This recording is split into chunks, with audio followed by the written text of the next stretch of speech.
ദൈവത്തിൻ്റെ പരിശുദ്ധമായ നാമം ഇന്ന് പകലും നമ്മുടെ നടുവിൽ വാഴ്ത്തപ്പെടുമാറാകട്ടെ. നമുക്കൊരുമിച്ച് ഒരു പ്രാവശ്യം കൂടെ ദൈവസന്നിധിയിൽ കർത്തൃമുഖത്തേക്ക് നോക്കുവാൻ വലിയവനായ കർത്താവ് ഒരുക്കുന്ന നല്ല അവസരത്തെ ഓർത്ത് ഞാൻ ദൈവത്തിന് സ്തോത്രം ചെയ്യുന്നു.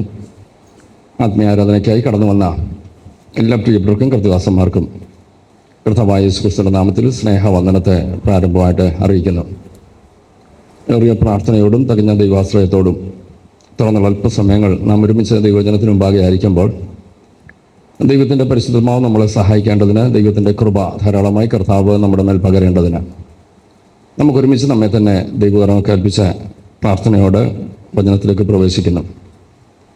ആ മുഖങ്ങൾ ഒന്നും കൂടാതെ വളരെ വേഗത്തിൽ സമയത്തിൻ്റെ പരിമിതി ഇന്ന് പകൽ നമ്മുടെ നടുവിലുള്ളത് കൊണ്ട് വ്യക്തമായി ആ ബോധ്യത്തോടെ തന്നെ ഞാൻ മുന്നോട്ട് പോകാനാണ് ആഗ്രഹിക്കുന്നത്. ദാവീദ് ഈ സങ്കീർത്തനം പാടിയ പശ്ചാത്തലം അത് വായിച്ചു വരുമ്പോൾ തന്നെ നമുക്ക് ഏകദേശം മനസ്സിലാകും. താൻ അവിടെ ജീവിതത്തിൽ വന്ന പരാജയം അഥവാ പാപം ദൈവസന്നിധിയിൽ ഏറ്റുപറയുന്ന ഒരനുഭവം. 5-ാം വാക്യത്തിൽ, ഞാൻ എൻ്റെ പാപം നിന്നോട് അറിയിച്ചു, എൻ്റെ അകൃത്യം മറച്ചതുമില്ല. ദൈവസന്നിധിയിൽ മനുഷ്യനാണോ വീഴ്ചകളുണ്ടാകാം, പൂർണ്ണരല്ല നാം ആരും. എന്നാൽ ജീവിതത്തിൽ വരുന്ന പരാജയങ്ങൾ ദൈവസന്നിധിയിൽ ഏറ്റുപറഞ്ഞ് കർത്താവിൻ്റെ മുമ്പിൽ ക്ഷമ ചോദിച്ച് ആ ക്ഷമ പ്രാപിച്ച് മുന്നോട്ട് പോകുന്നതാണ് ജീവിതത്തിൽ അനുഗ്രഹം. എന്നാൽ അതിൻ്റെ അടുത്തൊരു ഭാഗത്തെ ഒരു ചെറിയ ചിന്ത ദൈവമക്കളുടെ പങ്കുവയ്ക്കാനാണ് ഞാൻ ആഗ്രഹിക്കുന്നത്. നമുക്ക് 6-ാമത്തെ വാക്യം ഒന്ന് വായിക്കാം.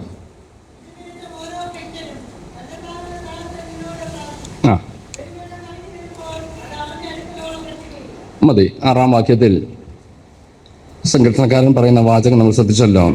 ഇത് നിമിത്തം ഓരോ ഭക്തനും കണ്ടെത്താകുന്ന കാലത്ത് നിന്നോട് പ്രാർത്ഥിക്കും. അഥവാ കണ്ടെത്താകുന്ന ഒരു കാലം, ദൈവത്തോട് ഏറ്റുപറയാവുന്ന ഒരു കാലം, ദൈവസന്നിധിയിൽ പ്രാർത്ഥിക്കാൻ, ക്ഷമയാചിക്കാൻ ലഭ്യമാകുന്നൊരു കാലം. അടുത്ത വാചകത്തിൽ പറയുന്നു, പെരുവെള്ളം കവിഞ്ഞു വരുമ്പോൾ അത് നിന്റെ അടുക്കലോളം. കണ്ടെത്താകുന്ന കാലത്ത് കണ്ടെത്തിയില്ലെങ്കിൽ പെരുവെള്ളം കവിഞ്ഞു വരും. അഥവാ ദൈവത്തിൻ്റെ ന്യായവിധിയുടെ പെരുവെള്ളം കവിഞ്ഞു വന്നാൽ പിടിച്ചു നിൽക്കാൻ ആർക്കും കഴിയത്തില്ല. അങ്ങനെയെങ്കിൽ നമ്മൾ ഒരുമിച്ച് ചിന്തിക്കാൻ ആഗ്രഹിക്കുന്നത്, കണ്ടെത്താകുന്ന ഒരു കാലമുണ്ട്, കണ്ടെത്തിയില്ലെങ്കിൽ പെരുവെള്ളം കവിഞ്ഞു വരുന്നൊരു കാലമുണ്ട്. അക്ഷരികമായി തന്നെ ആ ചിന്ത ഞാൻ ഒരു അടിത്തറ ഇട്ടുകൊണ്ട് മുന്നോട്ട് പോകാൻ ആഗ്രഹിക്കുന്നു. നോഹയുടെ കാലത്ത് നമുക്കറിയാം, ഒരു ജലപ്രളയം വരുന്നു. ദൈവം നോഹയ്ക്ക് വെളിപ്പെടുത്തി. 120 വർഷം താൻ ദേശത്തെങ്ങും നടന്ന് ജനങ്ങളെ ബോധവൽക്കരിച്ചു, പെട്ടകം പണിയും നടത്തി. എന്നാൽ ആ ദേശത്തെ ജനങ്ങളിൽ ആർക്കും ഇതങ്ങോട്ട് അംഗീകരിക്കാൻ കഴിയുന്നില്ല. ഒരുത്തർക്കും വിശ്വസിക്കാൻ കഴിയത്തില്ല. വെള്ളപ്പൊക്കമോ, മഴ പെയ്തിട്ടില്ലല്ലോ, അങ്ങനെ ഒരു സാധനം ഞങ്ങൾ കണ്ടിട്ടില്ലല്ലോ, പിന്നെ അങ്ങനെ വെള്ളം പൊങ്ങും. എന്നാൽ നമ്മൾ ആ ഭാഗം വായിച്ചു വരുമ്പോൾ, ഉൽപ്പത്തി പുസ്തകം വായിക്കേണ്ട അറിയാവുന്ന ഭാഗമായതുകൊണ്ട് ഞാൻ പറഞ്ഞു വിടുകയാണ്. നോഹയും കുടുംബവും പെട്ടകത്തിൽ കയറി. നിങ്ങൾ ആ ഭാഗത്തൊക്കെ വായിച്ചു വന്നാൽ വളരെ രസകരമായൊരു ചിന്തയുണ്ട്. 7 ദിവസം കഴിഞ്ഞാൽ മഴ തുടങ്ങുന്നത്. ഈ നോഹയും കുടുംബവും പെട്ടകത്തിൽ കയറി. ഒരുപക്ഷെ നോഹയുടെ മക്കളോ ചോദിച്ചു കാണത്തില്ല. അവർക്കും നോഹ കൊടുത്ത വിശ്വാസം അവരുടെ ഉള്ളിലുണ്ട്. ന്യായമായി നമുക്ക് വേണേൽ ചിന്തിക്കാം. പിള്ളേർ പറയും, പപ്പാ വെള്ളം പൊങ്ങും, മഴ പെയ്യുമെന്നും പറഞ്ഞ് പെട്ടകത്തിൽ കയറി. ഇപ്പോൾ 7 ദിവസമായി മഴയില്ല. ഞാൻ എൻ്റെ ഭാവനയിൽ ഇത് കാണുമ്പോൾ, നാട്ടുകാരൊക്കെ ഈ നോഹയും കുടുംബവും പെട്ടകത്തിൽ കയറിയപ്പോൾ ഇതിൻ്റെ ചുറ്റും വന്ന ആൾക്കാർ നിൽപ്പുണ്ടായിരിക്കും. കാരണം ഇവർ പറഞ്ഞു, ഇയാൾ തുടക്കം തൊട്ട് ഇവർ പറഞ്ഞാണ് ഇയാൾക്ക് പ്രാന്ത. ഇതിപ്പം എല്ലാവരും കൂടെ തീരുമാനിച്ചു, ഭ്രാന്ത് മൂത്തു, അതിൻ്റെ ക്ലൈമാക്സിലെത്തി. പിള്ളേരെയും ഭാര്യയും കൊണ്ട് അവിടെ കയറി. കുറേ മൃഗങ്ങളെയും കയറ്റിയിട്ടുണ്ട്. എന്തോ സംഭവിക്കുമെന്ന് കാണാം. കുറേ കഴിയുമ്പോൾ സിംഹവും കടുവായും ഒക്കെ ചാടി വീണ് ഇയാളെ ചിലപ്പോൾ മിക്കവാറും തിന്നും. കാഴ്ച കാണാനായിട്ട് കാഴ്ചക്കാരായിട്ട് ഒത്തിരി പേര് നിൽപ്പുണ്ട്. ഇവർ പുറത്ത് നിന്നുകൊണ്ട് ഉറക്കെ വിളിച്ച് പറഞ്ഞു കാണും, നോഹേ എന്താ മഴ പെയ്യാത്ത? ദിവസം 7 ആയില്ലേ? നിങ്ങളിതേ പറഞ്ഞ മഴ പെയ്യും. ആ പിള്ളേരെങ്കിലും ഒന്ന് ഇറക്കി വിട്, നിങ്ങൾക്ക് ഭ്രാന്ത, നിങ്ങളതിനകത്തിരിക്കുക. പലതും പറഞ്ഞു കാണും. ഈ 7 ദിവസം കഴിഞ്ഞ് മഴ തുടങ്ങിയപ്പോൾ ആൾക്കാർ ചിന്തിക്കാൻ തുടങ്ങി. വെള്ളം ഉയരാൻ തുടങ്ങിയപ്പോൾ ചിന്തിക്കാൻ തുടങ്ങി. നമുക്കറിയാമല്ലോ, ഏറ്റവും ഉയരമുള്ള പർവ്വതത്തിൻ്റെ മുകളിൽ നിൽക്കുന്ന വൃക്ഷത്തിൻ്റെ മുകളിൽ വരെ വെള്ളമെത്തി. പെരുവെള്ളം കവിഞ്ഞു വന്നു. പിടിച്ചു നിൽക്കാൻ കഴിഞ്ഞില്ല. പക്ഷെ കണ്ടെത്താവുന്ന ഒരു കാലമുണ്ടായിരുന്നു. നോഹ അരുളപ്പാട് കൊടുത്തൊരു 120 വർഷം ഇവർക്ക് ദൈവത്തെ കണ്ടെത്താം, പെട്ടകത്തിൽ കയറാവുന്നൊരു കാലഘട്ടമായിരുന്നു. എന്നാൽ അതിനെ വേണ്ടാന്ന് വച്ച്, അത് എനിക്ക് ആവശ്യമില്ലെന്ന് പറഞ്ഞ് ഞാൻ എങ്ങനെങ്കിലും രക്ഷപ്പെട്ടോളാമെന്ന് പറഞ്ഞൊരു ഗ്രൂപ്പ് പെരുവെള്ളം കവിഞ്ഞു വന്നപ്പോൾ പിടിച്ചു നിൽക്കാൻ കഴിയാതെ പെരുവെള്ളത്തിൽ മുങ്ങിത്താണെങ്കിൽ, ദൈവമക്കൾ വളരെ ഗൗരവത്തോടെ ഓർക്കണം, ആക്ഷരികമായി അത് സംഭവിച്ചെങ്കിൽ ആത്മീയമായി നമുക്ക് ദൈവസന്നിധിയിൽ കടന്നു വന്ന് എൻ്റെ കുറ്റങ്ങൾ തെറ്റുകൾ ഏറ്റുപറവാൻ ദൈവം തരുന്ന അവസരത്തെ കണ്ടെത്താകുന്ന കാലത്തെ ഞാൻ പ്രയോജനപ്പെടുത്തിയില്ലെങ്കിൽ പെരുവെള്ളം കവിഞ്ഞു വരുന്നൊരു കാലമുണ്ട്. അന്ന് കയ്യും കാലും ഇട്ടടിച്ചിട്ട് കാര്യമില്ല, അന്ന് നിലവിളിച്ചിട്ട് കാര്യമില്ല. നമുക്ക് ദൈവത്തോട് പ്രാർത്ഥിക്കാൻ, കർത്താവേ കണ്ടെത്താകുന്ന കാലത്ത് കണ്ടെത്താനുള്ള കൃപ തരണം. ന്യായവിധിയുടെ പെരുവെള്ളം കവിഞ്ഞു വരുന്നൊരു കാലഘട്ടം, ദൈവ കോപത്തിൻ്റെ ക്രോധത്തിൻ്റെ പെരുവെള്ളം കവിഞ്ഞു വരുന്നൊരു കാലഘട്ടം. എന്നാൽ കണ്ടെത്താകുന്ന കാലത്ത് ഏറ്റുപറഞ്ഞ് ഉപേക്ഷിച്ചവന് പെരുവെള്ളം കവിഞ്ഞു വരുമ്പോൾ പേടിക്കണ്ട. ഞാൻ ആ ഭാഗം ഒന്നുകൂടെ പറഞ്ഞോട്ടെ. നോഹയോട് ചോദിച്ചേ, ആ കുടുംബത്തോട് ചോദിച്ചേ, പെരുവെള്ളം കവിഞ്ഞു, പക്ഷേ അത് നിന്റെ അടുക്കൽ എത്തിയില്ല. കാരണം എന്നാ? നീ കണ്ടെത്താവുന്ന കാലത്ത് കണ്ടെത്തി. കവിഞ്ഞു വരുന്നുണ്ട്. വെള്ളം ഉയരുന്നതിനനുസരിച്ച് നോഹയുടെ പെട്ടകവും ഉയരുക. വെള്ളത്തിന് തൊടാൻ കഴിഞ്ഞില്ല, കാരണം കണ്ടെത്താവുന്ന കാലത്ത് കണ്ടെത്തി. ഈ ദിവസങ്ങൾ നമ്മൾ ദൈവത്തോട് പ്രാർത്ഥിക്കണം, കർത്താവേ എൻ്റെ ജീവിതത്തിൽ, ഞാൻ വീണ്ടും പറയുന്നു, നാം ആരും പൂർണ്ണരല്ല. എൻ്റെ ജീവിതത്തിൽ എന്തെങ്കിലും പാളിച്ചു വന്നാൽ കർത്താവേ കണ്ടെത്താകുന്ന കാലത്ത് കണ്ടെത്താൻ എനിക്ക് കൃപ തരണമേ. അങ്ങനെ കണ്ടെത്തുന്നവരെ പെരുവെള്ളത്തിന് തൊടാൻ കഴിയത്തില്ല. ഞാൻ 1-2 ചിന്തകൾ വേഗത്തിൽ പറഞ്ഞ് എൻ്റെ വാക്കുകൾ അവസാനിപ്പിക്കാൻ ആഗ്രഹിക്കുകയാണ്. സദൃശവാക്യങ്ങൾ 28-ാം അധ്യായത്തിൻ്റെ 13-ാമത്തെ വാക്യം ഇതോടെ ചേർത്ത് നമുക്കൊന്ന് വായിക്കാം. ഇതുമായിട്ട് അനുബന്ധമായ ഒരു വാക്യമാണല്ലത്. ലംഘനങ്ങളെ മറയ്ക്കുന്നവന് ഇംഗ്ലീഷിലൂടെ വായിക്കാമോ നിങ്ങൾ? ആ വാക്യം തന്നെ അതിൽ തന്നെ ഉണ്ടല്ലോ, ബൈബിളിൽ തന്നെ.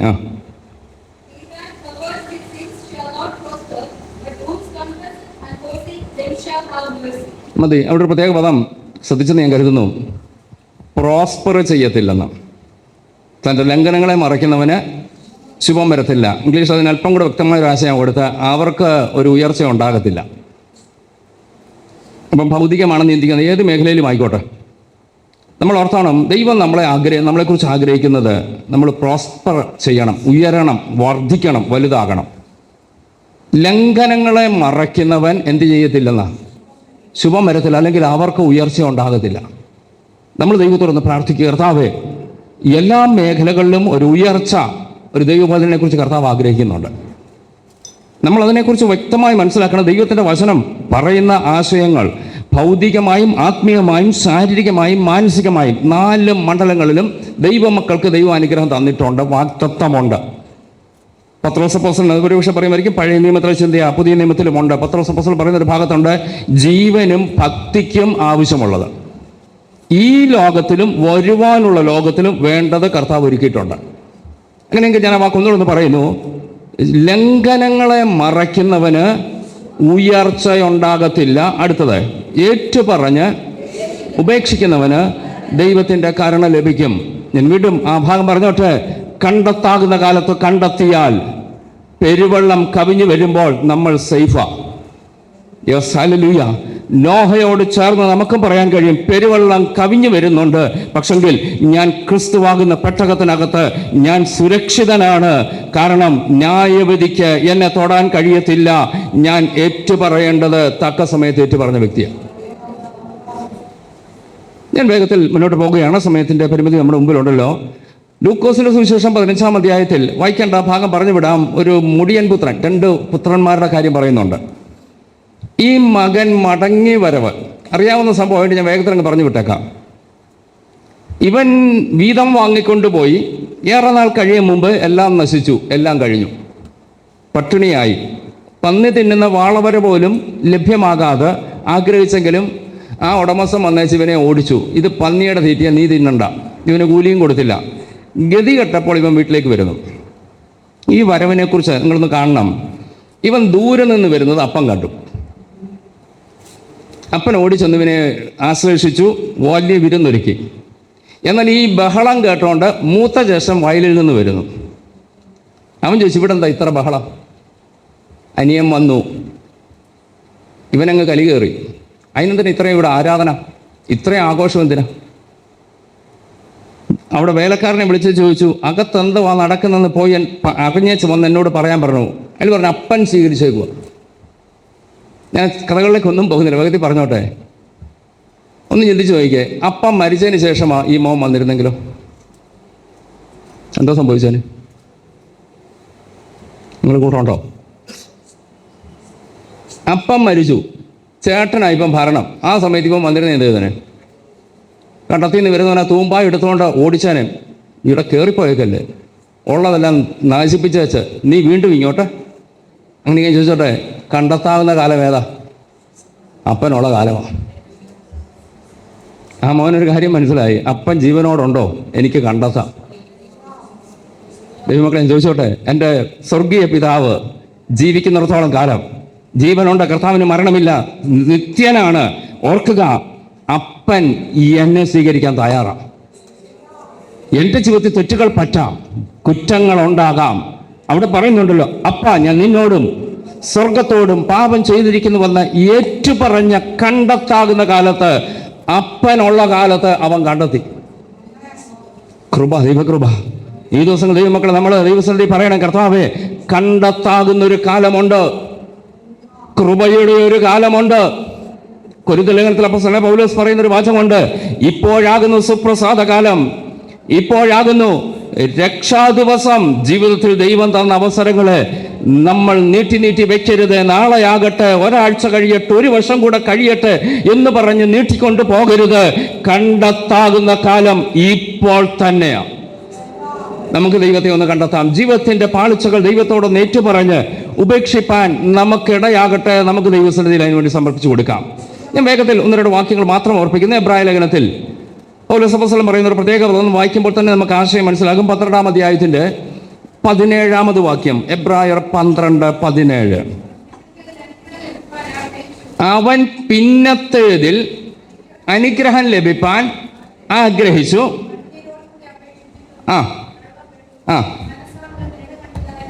മതി. അപ്പോസ്തലൻ പൗലോസ് ആ ചരിത്രം ഏശാവിനെ കുറിച്ച് അവിടെ പറയുന്നത് ആ പാരഗ്രാഫ് തുടങ്ങുമ്പോൾ കാണുന്നുണ്ട്.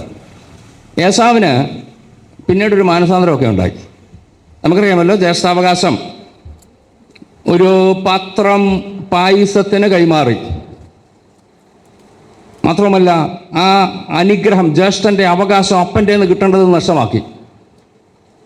ഇതൊരുപക്ഷെ നമ്മൾ പറയുമായിരിക്കും, യാക്കോബ് കളിപ്പിച്ചു കൊണ്ടുപോയതല്ലേ? ആന്നു. പക്ഷെങ്കിൽ ഇവന് ദൈവസന്നിധിയിൽ അടുത്തു വരാൻ, അഥവാ ദൈവത്തോട് ഒന്ന് ചേർന്ന് വരാനുള്ള അവസരമൊക്കെ ഉണ്ടായിരുന്നു. ആ ഭാഗങ്ങളൊക്കെ നിങ്ങൾ പിന്നീട് മനസ്സിലെത്തി വായിക്കണം. ഉൽപ്പത്തി പുസ്തകം നമ്മൾ പഠിച്ചു വരുമ്പോൾ യേശുവിനെ കുറിച്ച് ഒരു പ്രത്യേക പദം പറയുന്നുണ്ട്. അവൻ വനസഞ്ചാരിയായിരുന്നു. യാക്കോബിനെ കുറിച്ച് പറയുന്നിടത്ത് അവൻ കൂടാരവാസിയാണ്. കൂടാരവാസിനെ വേഗത്തിൽ ഞാനങ്ങ് പറയാം, മനസ്സിലാകുന്ന ഒത്തിരി വിശദീകരണത്തിൽ പോകാതെ ഒറ്റവാക്കി പറഞ്ഞോട്ടെ. ഈ യാക്കോബിനൊരു പ്രത്യേകതയുണ്ട്, കളിപ്പീരുണ്ട്, അത് ഒരു ഭാഗത്തുണ്ട്. മാത്രമല്ല, ശരിക്കും യാക്കോബല്ല അതിൻ്റെ പിന്നിൽ പ്രവർത്തിച്ചത് തൻ്റെ മാതാവാണ്. റിബേക്കയാണ് യാക്കോബിനെ ആ രീതിയിൽ ട്രെയിൻ ചെയ്തെടുത്തത്. എന്താണെങ്കിലും ഇവൻ കൂടാരവാസി, അതിൻ്റെ അർത്ഥം ഇത്രയേ ഉള്ളൂ, കൂട്ടായ്മയ്ക്കൊക്കെ പോകുന്നവനാണ്, എല്ലാ ദിവസവും സന്ധ്യാപ്രാർത്ഥന നടത്തുന്നവനാണ്. കുടുംബാരാധനയ്ക്ക് ആരുണ്ട്? യാക്കോബുണ്ട്. ഏശാവോ വനത്തിൽ കയറിയൊരു പോക്ക, വന്നെങ്കിൽ വന്നു, കിട്ടിയാ കിട്ടി, ഓത്താലൊത്തു, ഇതേ ഉള്ളൂ. ജീവിതത്തിൽ എന്തില്ല, ഒരു ക്രമമില്ല. ഇവനും ആ കുടുംബത്തിലെ അംഗമാണ്.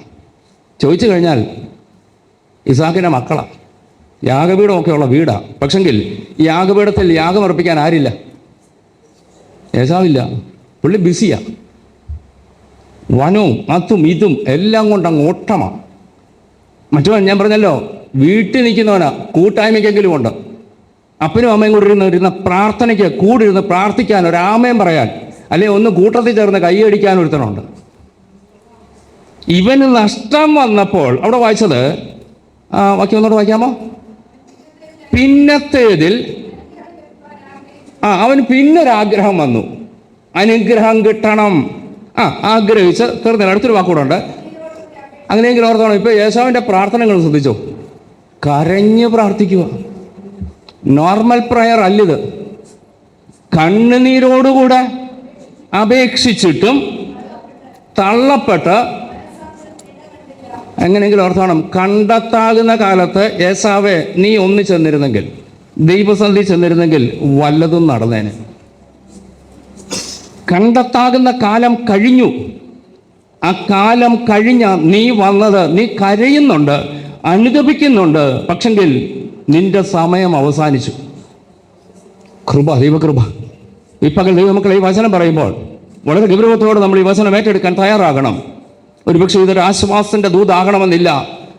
വേദനിപ്പിക്കുന്നെങ്കിൽ നമ്മൾ ദൈവത്തോട് പറ, കർത്താവേ, ഒരുപക്ഷെ എപ്പോഴും ദൈവം ആശ്വാസന്റെ വചനം തരണമെന്ന് നിർബന്ധമൊന്നുമില്ല. ദൈവാത്മാവ് തന്ന ദൂത് അതുപോലെ ഞാൻ ദൈവസഭയോട് പറയുകയാണ്. നമ്മൾ ഓർക്കണം, കണ്ടെത്താകുന്നൊരു കാലമുണ്ട്. പിന്നത്തേതിൽ ആഗ്രഹിച്ചാൽ ചിലപ്പോൾ നടന്നെന്ന് വരത്തില്ല. ഇപ്പോഴാകുന്നു സുപ്രസാദ കാലം, ഇപ്പോഴാകുന്നു രക്ഷാ ദിവസം. കണ്ടെത്താകുന്ന കാലത്ത് കണ്ടെത്തിയാൽ യേശാവിനെ പോലെ കണ്ണുനീരോട് പ്രാർത്ഥിച്ചിട്ട് പോലും മാനസാന്തരത്തിന് ഇടം കിട്ടാതെ തള്ളപ്പെട്ടു പോകുന്ന ഒരനുഭവം നമ്മുടെ ജീവിതത്തിൽ ഉണ്ടാകരുത്. Praise God, hallelujah. നമുക്ക് ദൈവസന്നിധിയിൽ ആ വലിയ സമർപ്പണത്തോടെ ഒന്ന് പ്രാർത്ഥിക്കാം. കർത്താവേ, അനേക ഭക്തന്മാരുടെ ചരിത്രം വേദപുസ്തകമൊക്കെ എടുത്ത് പഠിച്ച് നമുക്ക് കാണാൻ കഴിയുന്നുണ്ട്. രക്ഷപ്പെട്ടവരുണ്ട്, അവസരം കിട്ടിയിട്ടും നാളെയാകട്ടെ എന്ന് മാറ്റിവെച്ച പലർക്കും രക്ഷപ്പെടാൻ കഴിയാതെ പോയതുമുണ്ട്. എപ്പോഴും ഓർത്തോണം, ഇന്ന് അതിൻ്റെ റൈറ്റ് ടൈം. ഞാൻ ഇന്ന് തന്നെ ദൈവസന്നിധിയിലേക്ക് ചൊല്ലും. എൻ്റെ ജീവിതത്തിൽ വന്ന കുറവുകൾ, പാളിച്ചകൾ ഞാൻ ഇന്ന് തന്നെ ദൈവത്തോട് പറയും. ഞാൻ നിങ്ങളുടെ പറയുമ്പോൾ ഭയപ്പെടുത്താനല്ല, ഗൗരവത്തോട് പറഞ്ഞോട്ടെ. നാളത്തേക്ക് മാറ്റിവെച്ച്, നാളെ ഞാൻ ഈ ഭൂമിയിലില്ലെങ്കിലോ, നാളെ കർത്താവിൻ്റെ വരവാണെങ്കിലോ, എനിക്ക് തന്നിരിക്കുന്ന അവസരം ഇന്ന്, ഇപ്പോഴാണ്.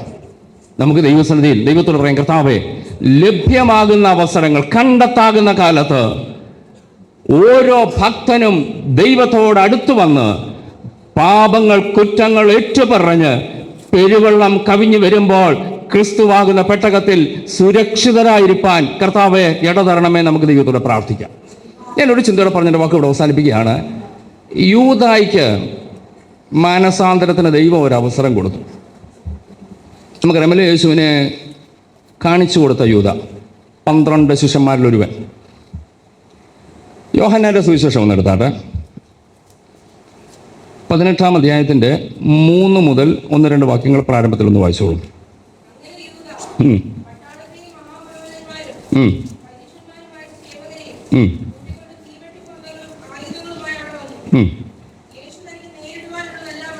യേശു തനിക്ക് നേരിടുവാനുള്ളതെല്ലാം അറിഞ്ഞു. യേശുവിനറിയാം അടുത്ത സംഗതി സംഭവിക്കാൻ പോകുന്നത് എന്താണെന്ന് അറിഞ്ഞ്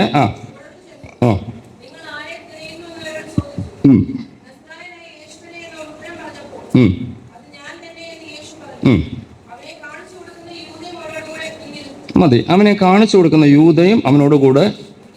ഇനി 7-ാം വാക്യം ഒന്ന് വായിച്ചേ.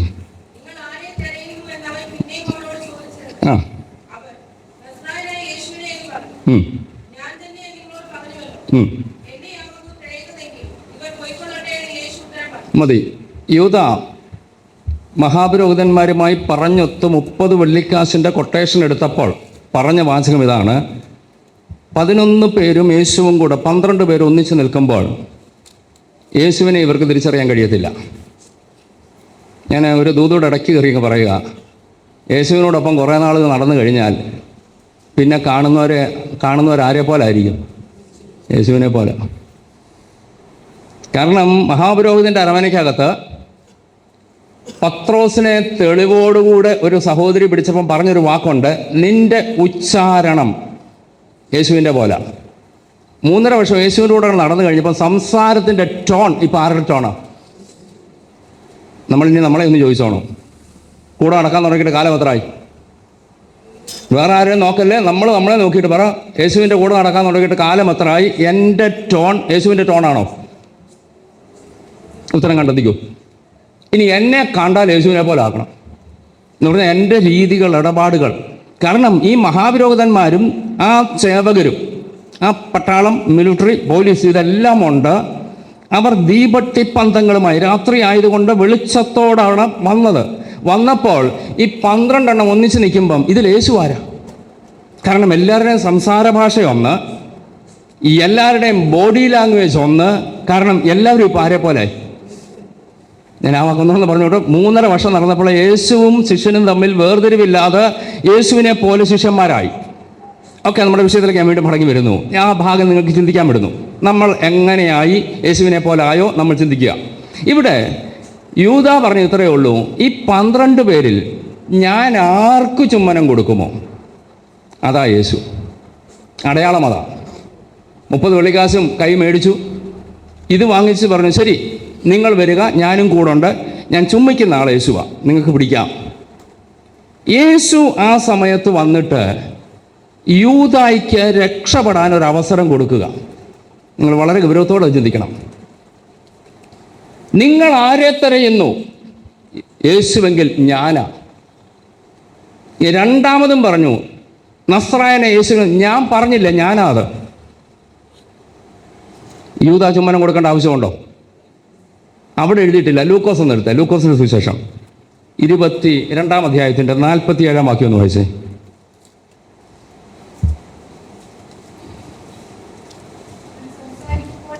ആ ആ ആ മതി. അവിടെ വായിച്ച ഭാഗം നിങ്ങൾ ശ്രദ്ധിച്ചല്ലോ. 12 ഒരുവനായ യൂദ അവർക്ക് മുൻ നടന്ന് യേശുവിനെ, അടുത്ത വാക്യം കൂടെ,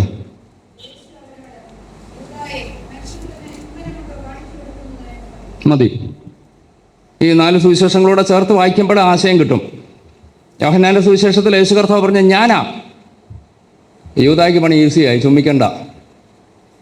പക്ഷെ യൂദ ചിന്തിച്ചു, ഇനി ഞാൻ ചുംബിച്ചില്ലെങ്കിൽ ഇവർ പൈസ തന്നില്ലെങ്കിലോ, അല്ലെങ്കിൽ പൈസ തിരിച്ചു മേടിച്ചെങ്കിലോ എന്ത് ചെയ്തേക്കാം? യൂദായ്ക്ക് കണ്ടെത്താവുന്ന ഒരു കാലം ഉണ്ടായിരുന്നു. ആ ലാസ്റ്റ് മൊമെൻറ്റിൽ യേശു പറഞ്ഞു ഞാനാ എന്ന് പറഞ്ഞപ്പോൾ യൂദായ്ക്ക് വേണമെങ്കിൽ പറയാം, യേശുവേ എന്നോട് ക്ഷമിക്കണമേ, ഞാൻ 30 വെള്ളിക്കാശ് മേടിച്ച് അങ്ങയെ കാണിച്ചു കൊടുക്കാൻ, ചുമ്മനം കൊണ്ട് കാണിച്ചു കൊടുക്കാൻ ഞാൻ തയ്യാറാ. യേശു ഇവിടെ ലൂക്കോസ് സുവിശേഷം ചോദിക്കുന്നുണ്ടല്ലോ, യൂദായെ ചുമ്മനം കൊണ്ടോ മനുഷ്യപുത്രനെ കാണിച്ചു കൊടുക്കുന്നത്?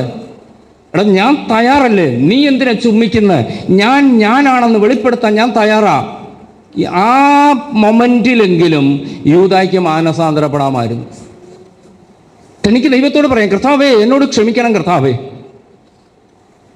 എന്ന് പറഞ്ഞിരുന്നെങ്കിൽ ആ കണ്ടെത്താകുന്ന ഒരു കാലം തനിക്കുണ്ടായിരുന്നു. എന്നാൽ ആ കണ്ടെത്താകുന്ന കാലത്ത് താൻ കണ്ടെത്തിയില്ല. പെരുവെള്ളം കവിഞ്ഞു വന്നു. താൻ വളരെ നിന്ദ്യമായ ഒരു മരണത്തിന് അർഹനായി തീർന്നു. ആ ഭാഗം കൂടെ പറഞ്ഞ് എൻ്റെ വാക്ക് ഇവിടെ അവസാനിപ്പിക്കാം. മത്തായി സുവിശേഷം എടുത്തിട്ട് ഈ പുരോഹിതന്മാരുടെ അടുക്കൽ ചെല്ലുന്നൊരു കാലഘട്ടമുണ്ട്. ഇവന് മാനസാന്തരം ഉണ്ടായ ഒരു കാലഘട്ടം. 27-ാം അധ്യായം, മത്തായി സുവിശേഷം 27-ാം അധ്യായത്തിൻ്റെ 3 മുതൽ 1-2 വാക്യങ്ങൾ വായിച്ചോളൂ.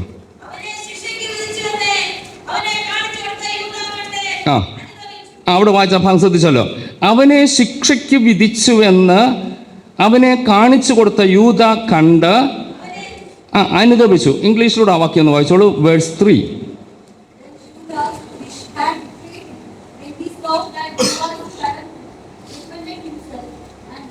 മതി. അവിടെ വളരെ ഗൗരവത്തോടെ നമ്മൾ ഓർക്കണം, ഒരു അനുതാപമുണ്ടായി, മാനസാന്തരം ഉണ്ടായി.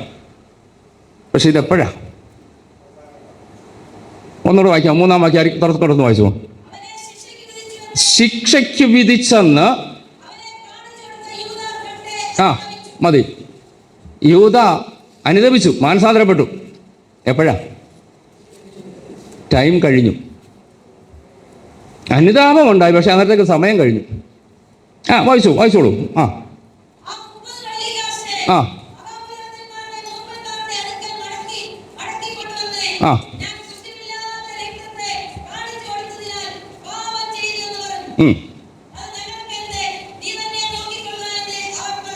മതി. ആ ഭാഗത്ത് വായിച്ച ഭാഗം നിങ്ങൾ ശ്രദ്ധിച്ചല്ലോ.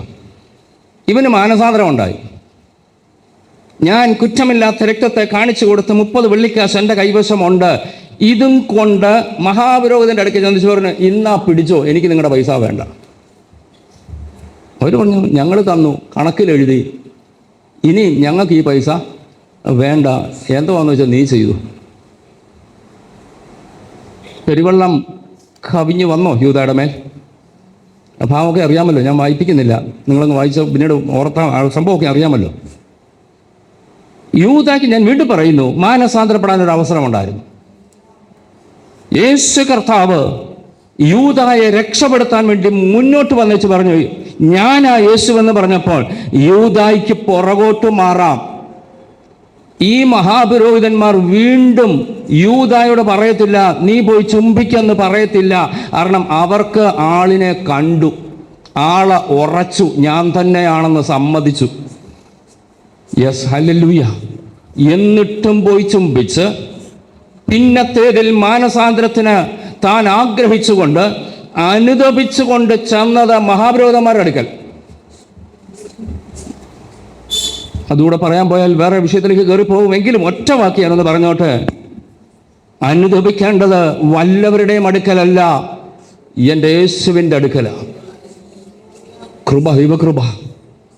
യേശുവിൻ്റെ പാദപീഠത്തിൽ ചെന്ന് അനുതപിച്ചാൽ നിനക്ക് മാനസാന്തരത്തിന് ഇടം കിട്ടും.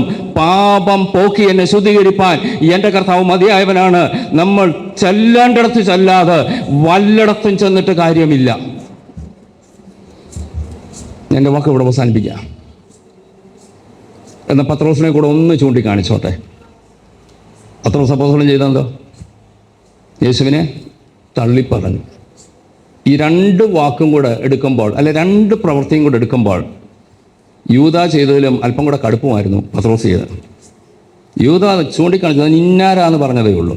പത്രോസോ, എനിക്ക് അറിയത്തേയില്ല. ആ മനുഷ്യനോ ഒടുവിൽ പ്രാകുക, ആണയിടുക. പക്ഷെങ്കിൽ നമുക്ക് ആ ചരിത്രം അറിയാമല്ലോ. കോഴി 3 വട്ടം കൂവി. യേശു തിരിഞ്ഞു നോക്കി, പത്രോസ് കരഞ്ഞു. കണ്ടെത്താകുന്ന കാലത്ത് പത്രോസ് കണ്ടെത്തി. Yes, hallelujah. ഞാൻ പറഞ്ഞല്ലോ, യൂദാ ചെയ്തതിലും അല്പം കൂടെ കടുപ്പമേറിയ ഒരു പാപം ചെയ്തവനാണ് പത്രോസെങ്കിലും തനിക്ക് മാനസാന്തരം ഉണ്ടായത് റൈറ്റ് ടൈമിലാണ്. Yes, hallelujah. ആ യേശുവിൻ്റെ നോട്ടത്തിന് മുമ്പിൽ മാനസാന്തരമുണ്ടായ പത്രോസ് ഏങ്ങിക്കരഞ്ഞു. യേശു തന്നെ ദൗത്യമേൽപ്പിക്കുകയാണ്. യോഹന്നാന്റെ സുവിശേഷം 21-ാം അധ്യായത്തിന്റെ അവസാന ഭാഗത്ത് വരുമ്പോൾ തന്നോട് ചോദിക്കുന്ന ചോദ്യമുണ്ടല്ലോ, 3 പ്രാവശ്യം തന്നോട് ചോദിക്കുന്ന ഒരു ചോദ്യമുണ്ട്. യോഹന്നാന്റെ മകനായ ശീമോനെ, നീ എന്നെ ഇവരിലധികമായി 3 വട്ടം ചോദിച്ചപ്പോൾ തനിക്ക് കാര്യം പിടികിട്ടി. അന്ന് തന്നെ മഹാപുരോഹിതന്റെ അരമനയിൽ നിന്ന് പുറത്തിറങ്ങി പൊട്ടിക്കരഞ്ഞു, യേശുവേ ക്ഷമിക്കണമേ എന്ന് പറഞ്ഞ പത്രോസ് യേശുവിനെ നേരിൽ കണ്ടപ്പോൾ തനിക്കൊരു കാര്യം മനസ്സിലായി. 3 വട്ടം ചോദിക്കുന്നതിൻ്റെ അർത്ഥം 3 വട്ടം ഞാൻ തള്ളി പറഞ്ഞതാണ്. കുഞ്ഞാടുകളെ മേയ്ക്കുക എന്ന ദൗത്യം ഏൽപ്പിച്ചുകൊണ്ട് തൻ്റെ ഭാവി എന്താകും, തൻ്റെ മരണം എന്താകും, തൻ്റെ മരണവിധം എങ്ങനെയെന്ന് വ്യക്തമായി യേശു കർത്താവ് പത്രോസ് അപ്പോസ്തലനെ ബോധ്യപ്പെടുത്തിയത് കണ്ടെത്താകുന്ന കാലത്ത് കണ്ടെത്തിയോണ്ടാണ്. ഞാൻ എൻ്റെ വാക്കിവിടെ അവസാനിപ്പിക്കുകയാണ്. ദൈവമക്കൾ, നമ്മളെക്കുറിച്ച് നമ്മളെ നമുക്കൊന്ന് പരിശോധിക്കാം. ഞാൻ വീട്ടിൽ പറഞ്ഞല്ലോ, നമ്മൾ പൂർണ്ണരല്ല, ജീവിതത്തിൽ കുറവുകളുള്ളവരാ. എന്നാൽ കണ്ടെത്താകുന്നൊരു കാലം ദൈവം നമുക്ക് തന്നിട്ടുണ്ട്. Yes, hallelujah. കണ്ടെത്താകുന്ന കാലത്ത് ഞാൻ കണ്ടെത്തിയാൽ ന്യായവിധിയുടെ പെരുവെള്ളം കവിഞ്ഞു വരുമ്പോൾ അത് എൻ്റെ അടുക്കലോളം എത്തത്തില്ല. Yes, hallelujah. ഞാൻ ക്രിസ്തു എന്ന പെട്ടകത്തിനകത്ത് സുരക്ഷിതനാണെങ്കിൽ ന്യായവിധിയുടെ വെള്ളം എത്ര പൊങ്ങിയാലും എനിക്ക് ഭയപ്പെടേണ്ട ആവശ്യമില്ല. ഞാൻ സുരക്ഷിതനാണ്, ഞാൻ ക്രിസ്തുവില. നമ്മൾ ഒരു നിമിഷം നമ്മുടെ കണ്ണുകൾ അടയ്ക്കാം. ഞാൻ എൻ്റെ വാക്ക് ഇവിടെ അവസാനിപ്പിക്കാം. ഞാൻ പറഞ്ഞില്ല, ഈ വചനം കേൾക്കുമ്പോൾ ഇതെന്നോടുള്ള ദൂതായിട്ട് പറയണം. വേറെ ആർക്കും നിങ്ങളിത് കൈമാറണ്ട. ഇന്നാരെ ഉദ്ദേശിച്ച ഇന്നാരോടോ അല്ല, ഇതെന്നോടാ. ഞാൻ പറഞ്ഞല്ലോ, നമ്മൾ ആരും പൂർണ്ണരല്ല. എന്തെങ്കിലുമൊക്കെ ജീവിതത്തിൽ കുറവുകൾ, പാളിച്ചകളൊക്കെ ഉണ്ട്. എന്നാൽ വീട്ടിൽ ഞാൻ ആ 2 വാക്ക് ഒന്നുകൂടെ ഒന്ന് ആവർത്തിച്ചോട്ടെ. കണ്ടെത്താകുന്ന കാലം, പെരുവെള്ളം കവിഞ്ഞു വരുന്ന കാലം. ഇത് രണ്ടും ജീവിതത്തിലുണ്ട്. എനിക്ക് കണ്ടെത്താകുന്നൊരു കാലമുണ്ട്, എന്നാൽ പെരുവെള്ളം കവിഞ്ഞു വരുന്നൊരു കാലമുണ്ട്. കണ്ടെത്താകുന്ന കാലത്ത് ഞാൻ കണ്ടെത്തിയാൽ ഞാൻ രക്ഷപ്പെട്ടു. അങ്ങനെയുള്ളവരെ കുറിച്ച് ഒറ്റ വാക്കി പറയാം, അവരാ ബുദ്ധിയുള്ളവർ. ലൂക്കോസ് 15 കണ്ട ആ മകൻ കണ്ടെത്താകുന്ന കാലത്ത്, അപ്പനുള്ള കാലത്ത് അവൻ വീട്ടിൽ വന്നതുകൊണ്ട് അവൻ രക്ഷപ്പെട്ടു. Yes, hallelujah. യേശുവിൻ്റെ നോട്ടത്തിന് മുമ്പിൽ പത്രോസ് ഏറ്റുപറഞ്ഞതുകൊണ്ട് പത്രോസ് രക്ഷപ്പെട്ടു. യേശാവ് കണ്ടെത്താകുന്ന കാലത്ത് കണ്ടെത്തിയില്ല. പിന്നെ മാനസാന്തരമുണ്ടായി, അനുതാപമുണ്ടായി, കരച്ചിലുണ്ടായി. പക്ഷെങ്കിൽ മാനസാന്തരത്തിന് അവസരം തനിക്ക് ലഭ്യമായില്ല. യൂദായ്ക്ക് പിന്നത്തേതിൽ മാനസാന്തരമുണ്ടായി. കണ്ടെത്താവുന്ന കാലത്ത് കണ്ടെത്താതെ പിന്നത്തേതിൽ മാനസാന്തരമുണ്ടായിട്ട് കാര്യമില്ല. നമുക്ക് ദൈവത്തോട് പറയാം, കർത്താവേ, കണ്ടെത്താകുന്ന കാലത്ത് തന്നെ കണ്ടെത്താനുള്ള കൃപ തരണമേ. ഓ ഹല്ലേലൂയ. എല്ലാറ്റിനും ചില സമയം ദൈവം വെച്ചിട്ടുണ്ട്. ഞാൻ ആ വാക്കൊന്നുകൂടെ പറഞ്ഞോട്ടെ. മഹാപുരോഹിതൻ യൂദായെ നോക്കിക്കൊണ്ട് പറഞ്ഞൊരു കാര്യമുണ്ട്, ടൈം ഓവർ, സമയം കഴിഞ്ഞു. ഇനി നീ കൊണ്ട തന്നിട്ട് കാര്യമൊന്നുമില്ല. ഇനി നിന്റെ വെള്ളിക്കാശ് കൊണ്ട് ഞങ്ങൾക്ക് പ്രയോജനമില്ല. ഞങ്ങളത് തന്നു, നീ ഇനി എന്താന്ന് വെച്ചാൽ നോക്കിക്കോ. ഒറ്റ വാക്കിൽ പറഞ്ഞാൽ ഇപ്പോൾ യേശുവുമില്ല, കൂടെ നിന്നവരുമില്ല. തൻ്റെ ജീവിതം അവിടെ കൊണ്ട് താൻ അവസാനിപ്പിക്കുക. നമുക്ക് ദൈവസന്നിധിയിൽ ഒരു നിമിഷം സമർപ്പിച്ചൊന്ന് പ്രാർത്ഥിക്കാൻ പറ്റുമോ? എല്ലാ പ്രിയപ്പെട്ട ദൈവസന്നിധിയിൽ ഒന്ന് പ്രാർത്ഥിച്ചാട്ടെ. ഇത് കണ്ടെത്താകുന്ന കാലമാണ്. ഇത് കൃപയുടെ കാലമാണ്. കൃപയുടെ വാതിൽ അടയാൻ പോവുക. അതിനു മുമ്പ് അകത്ത് കയറുക, ഏറ്റുപറയുക. മരണം എപ്പോൾ സംഭവിക്കും, കർത്താവിൻ്റെ കാഹളം എപ്പോൾ മധ്യാകാശ മൈതാനിയിൽ മുഴങ്ങും, നമുക്കാർക്കും പറയാൻ കഴിയത്തില്ല. എപ്പോൾ വേണമെങ്കിലും ഇത് രണ്ടും സംഭവിക്കാം. Yes, hallelujah. കണ്ടെത്താകുന്ന കാലത്ത് ഞാൻ കണ്ടെത്തി ഏറ്റുപറയേണ്ടത് ഏറ്റുപറഞ്ഞ് ഉപേക്ഷിക്കേണ്ടത് ഉപേക്ഷിച്ചാൽ ന്യായവിധിയുടെ പെരുവെള്ളം എൻ്റെ അടുക്കൽ എത്തത്തില്ല. നമുക്ക് ദൈവത്തോടൊന്ന് പ്രാർത്ഥിക്കാം, കർത്താവേ, ഈ ദിവസങ്ങളിൽ ന്യായവിധി അല്ല ഞങ്ങൾക്ക് ആവശ്യം, ഞങ്ങൾക്ക് കൃപ ആവശ്യം. കൃപയുടെ കാലത്ത് കർത്താവേ, അതിനുവേണ്ടിയുള്ള ആ കൃപ ഞങ്ങൾക്ക് തരണം കർത്താവേ. ഞങ്ങളെ തന്നെ ശുദ്ധീകരിപ്പാൻ, അങ്ങയുടെ വചനത്തിൻ്റെ സത്യങ്ങൾക്ക് വേണ്ടി നിൽപ്പാൻ കർത്താവേ ഞങ്ങളെ ഇടയാക്കണമേ. ഒരു നിമിഷം സമർപ്പിക്കാം. നമുക്കൊരുമിച്ച് ദൈവത്തോട് പ്രാർത്ഥിക്കാം. നമ്മുടെ കണ്ണുകളടയ്ക്കാം, നമുക്ക് ചേർന്ന് പ്രാർത്ഥിക്കാം. ഞങ്ങളുടെ സ്വർഗീയ നല്ല പിതാവേ, തിരുമുഖത്തേക്ക് ഞങ്ങൾ നോക്കുന്നു. ഇന്ന് പകൽ അവിടുന്ന് ഞങ്ങൾക്ക് തന്ന വചനത്തിനായി സ്തോത്രം. ഈ വചനത്തിൻ്റെ മുമ്പാകെ ഞങ്ങളെ തന്നെ ഒന്ന് വിലയിരുത്താൻ, സ്വയശോധന ചെയ്യുവാൻ കർത്താവെ ഞങ്ങൾക്ക് അവിടുന്ന് കൃപ തന്നാട്ടെ. ഇത് നിമിത്തം ഓരോ ഭക്തനും കണ്ടെത്താവുന്ന കാലത്ത് ഹോവയോട് അപേക്ഷിക്കും. പെരുവെള്ളം കവിഞ്ഞു വരുമ്പോൾ അത് അവൻ്റെ അടുക്കലോളം എത്തത്തില്ല.